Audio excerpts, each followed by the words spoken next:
ചിലർ നിത്യലജ്ജയ്ക്കായി അന്നാളിൽ എഴുന്നേൽക്കുമെന്ന് ദാനിയേൽ പ്രവാചകൻ പറയുമ്പോൾ, ചിലർ മാനത്തിനായി എഴുന്നേൽക്കും. ആരാ മാനത്തിനായി എഴുന്നേൽക്കുന്നത്? മരണപര്യന്തം വിശ്വസ്തരായിരിക്കുന്നവർ. അന്ന് കർത്തൃ സന്നിധിയിൽ പ്രതിഫലം വാങ്ങുമ്പോൾ പ്രതിഫലത്തിന് ഏറ്റക്കുറച്ചിലുണ്ട്.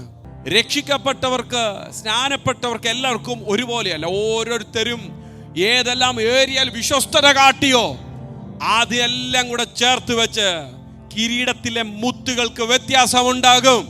അവിടെ ലഭിക്കുന്ന മാന്യതയ്ക്ക് വ്യത്യാസമുണ്ടാകും. കർത്താവിന്റെ നാമത്തിൽ ഒരു ചെറിയവനെ കൈക്കൊണ്ട് ഒരു ഗ്ലാസ് വെള്ളം കൊടുത്താലും അതിനും ഒരു പ്രതിഫലമുണ്ട് നിത്യതയിൽ. ദൈവസാന്നിധിയിലെ വിശ്വസ്തതയോടെ കൂട്ടായ്മകൾ ആചരിക്കുമ്പോൾ, പ്രാർത്ഥിക്കുമ്പോൾ, കൈസർക്കുള്ളത് കൈസർക്കും ദൈവത്തിനുള്ളത് ദൈവത്തിനും കൊടുക്കാനാ കർത്താവ് പറഞ്ഞ്. സാലറി കിട്ടുമ്പോൾ ടാക്സ് കട്ട് ചെയ്തിട്ടേ നമ്മുടെ കൈ കിട്ടത്തുള്ളൂ. കൈസർക്കുള്ളത് എടുത്തോണ്ട് പോകും, ബാക്കിയെ നമ്മുടെ കൈ കിട്ടും. പക്ഷെ ദൈവത്തിനുള്ളത് വരുമ്പം നമ്മൾ നന്നായി പിടിക്കും. കാരണം ദൈവം ചോദിക്കത്തില്ലല്ലോ ഒന്ന്.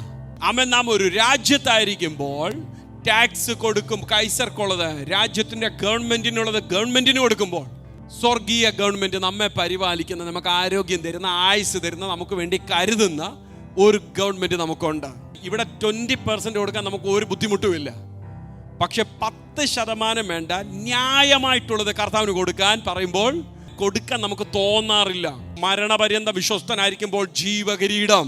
മുത്തുകളുടെ എണ്ണം കുറയരുത് എൻ്റെ പ്രിയപ്പെട്ടവരെ, മുത്തുകളുടെ എണ്ണം കുറയരുത്. ചിലർ നിത്യ ലജ്ജയ്ക്കായും ചിലർ നിത്യ മാനത്തിനായും എഴുന്നേൽക്കും.